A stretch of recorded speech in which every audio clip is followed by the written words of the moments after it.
Hello everyone and welcome to a brand new iRacing video, and today we are back with Super Formula, but this time it is the real deal. We've been promoted to B class on iRacing and now finally we can drive the Super Formula in ranked. And I was ready for this because of the new Season 4 dropping earlier this week. We've been promoted automatically as I had a safety rating of over 3.0. So straight to Super Formula we go, ready to face people like this foe in front of me in this practice session. And he's going to the pit lane, I guess. Yep, have a nice time. That isn't quite the optimal racing line. But let us waste no more time and jump straight into my first ever race in this car. And we've qualified on pole because the game put me in a low split. So we should really win as we get underway.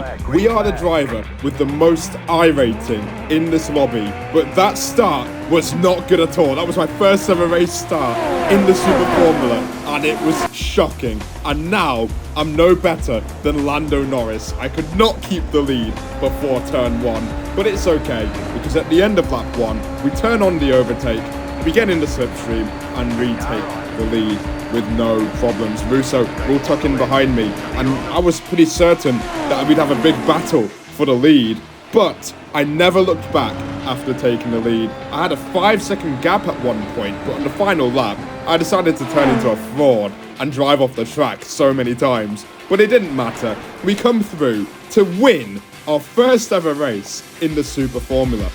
You won. Yeah, we did it. Too bad it wasn't for a million. We now move on to qualifying for race number 2, and we are going to be humble for sure, because now, instead of being number 1, we're number 19. So God knows how many people have over 3k, 4k I rating. I do know one thing for sure, is that somebody in the lobby has about 6k I rating, which is pretty mental. We're never going to get near the win, but maybe we should fight for top 10, maybe top 5. We provisionally qualify P2, but then get dropped down to P6 and then P7. Meanwhile, the guy in P1 has absolutely destroyed the field. So if we ignore the guy in P1, I'm only 2 tenths off. Fuel to finish the race. The estimated strength of field is 2,705. So I have found myself on a very competitive grid, and I think the goal here is to stay in the top 10 and finish the race. We're now revving up to 4 red lights here for the second time in this video, and we get underway here in Road America, and the Honda livery, oh dear, oh that is not an ideal start, but better than me. We're already up to P5, which is definitely better than I thought we would do already.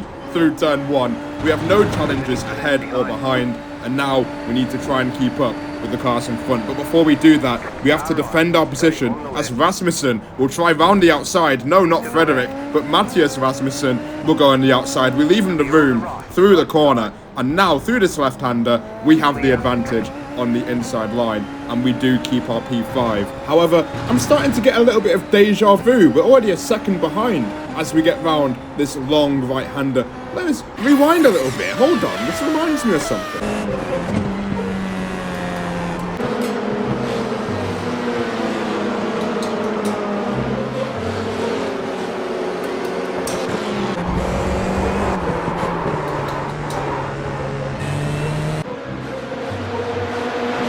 So, looking back to that, maybe we actually don't make that kind of mistake again and just try and stay calm. We may be a second behind, but we can catch up later down the line. As we now move on to lap number 3, we're still just over a second behind Bailey up ahead, but we have another problem behind us. Rasmussen is still not done, and I'm pretty sure he will want to get past ASAP. I'm sure he knows he has the pace to catch up to the front runners, and I'm just holding him up at this point. So I'm not too against the idea of letting him go. He'll go to the inside, and I will not fight it at all. I will not even try and go side by side as he understeers completely there, trying to make that overtake. It's better that I back off, follow him, and maybe we can catch up to the top 3 and top 4. As up ahead, Maximilian Bailey has had a spin, and that is basically race over for him, but another free position, and all in all, I've not really lost any places now on that lap number 4. However, Christopher Sears is looking to try and ruin that fact. He will try up the inside at turn 1. I will hold my own, leave him a lot of room, of course. Better to be safe than sorry, but I do manage to keep my position, and I might need to think about using the overtake at this point. Here he goes again though, on the outside. I'm recharging my battery. There's no point fighting this, and he seems really quick. So if we just stick with these two, we should catch up.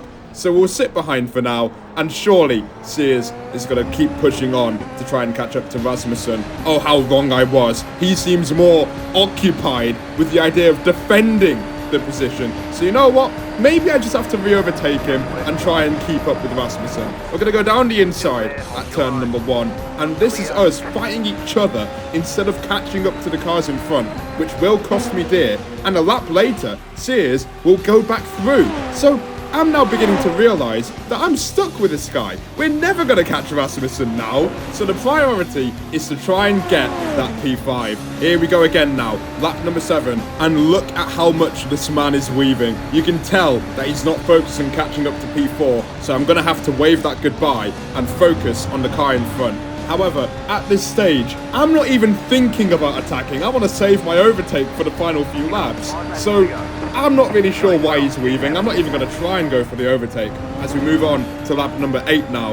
And I'm thinking to myself, maybe I do have to stop being diplomatic here. But the minute I start using my overtake, Christopher is now using his own overtake, which will make life very difficult for me. We skip to lap number 11, and now it's now or never. I have to get a move on here as we now move on to the final lap. And I will use my overtake for the entire lap here to try and get as close as I can. We do force Sears to go defensive, and if I was brave, I would have gone to the inside, but it's a bit of a risky move to make on the final lap of the race, especially at a corner of that nature. The chances of understeering into him are far too high. But here we go again, 10 seconds left of overtake.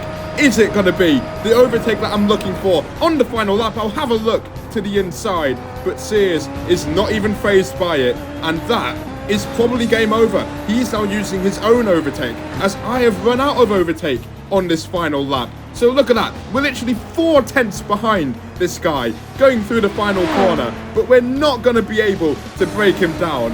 P6 on the road, a very good race, but very frustrating at the same time.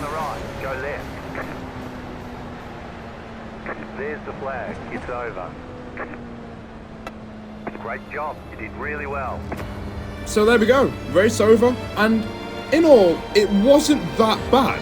I thought my pace would have been quite a way off the top 5. However, we did hold our own in this Grand Prix, and if we were lucky, we could have maybe got that P5, but Sears defended really well all the way from lap number 7 to the end. So big credit to him. That is the end of today's video. Be sure to like and subscribe for more content, and we're now at 2.3k iRating. I will see you all in the next video. Goodbye. What it really means to live life.